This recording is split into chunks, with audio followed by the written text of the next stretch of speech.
বসন্ত নয়, আমার দরজায় প্রথম কড়া নেড়েছিল অবহেলা। ভেবেছিলাম অনেকগুলো বর্ষা শেষে শরতের উষ্ণতা মিশে এলো বুঝি বসন্ত। দরজা খুলে দেখি আমাকে ভালোবেসে এসেছে অবহেলা, মধ্য দুপুরের তির্যক রোদের মতো। অনেকটা নির্লজ্জভাবে আমাকে আলিঙ্গন করে নিয়েছিল অনাকাঙ্ক্ষিত অবহেলা। আমি চারপাশে তাকিয়ে দেখেছিলাম আমার দিনদশায় কারো করুণা বা আরতির পেখম ছড়িয়েছে কিনা। ছিল না। বৃষ্টিহীন জনপদে খড়খড়ে রোদ যেমন দস্যুর মতো অদমনীয়, তেমনি অবহেলাও আমাকে আগলে রেখেছিল নির্মোহ, নিঃসংকোচিত। আমি অবহেলাকে পেছনে ফেলে একবার ভোঁদড় দিয়ে এগিয়ে গিয়েছিলাম। তখন দেখি আমার সামনে কল্লোহাস্যে দাঁড়িয়েছে উপেক্ষা।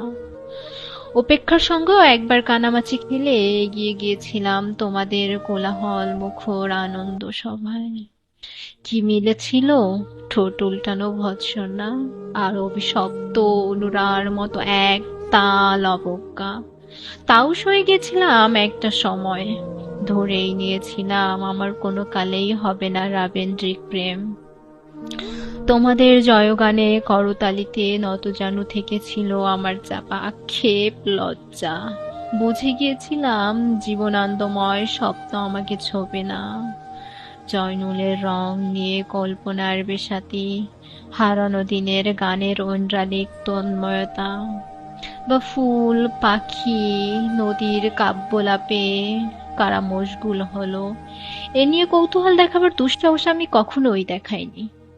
এত কিছু নেই জেনেও নজরুলের মতো বিদ্রোহী হব, সেই অমিত শক্তিও আমার ছিল না। মেনে নেয়ার বিনয়টুকু ছাড়া আসলে আমার কিছুই ছিল না। শুধু ছিল অবজ্ঞা, অবহেলা আর উপেক্ষা।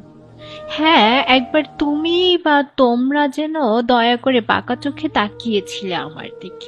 তাচ্ছিল্য নয়, একটু মায় যেন ছিল। হতে পারে কাপা আবেগ মিশ্রিত হলো তোমার দৃষ্টিতে। ওইটুকুই আমার যা পাও। আমি ঝরে যাওয়া পাতা, তুমি ছিলে আকস্মিক দমকা হাওয়া। তারপরও অবহেলার চাদর জড়িয়ে, উপেক্ষার দেওয়াল ডিঙিয়ে ও অবজ্ঞার লাল দাগ মুছে জীবনের কোনো সীমারেখা ভাঙতে পারিনি আমি।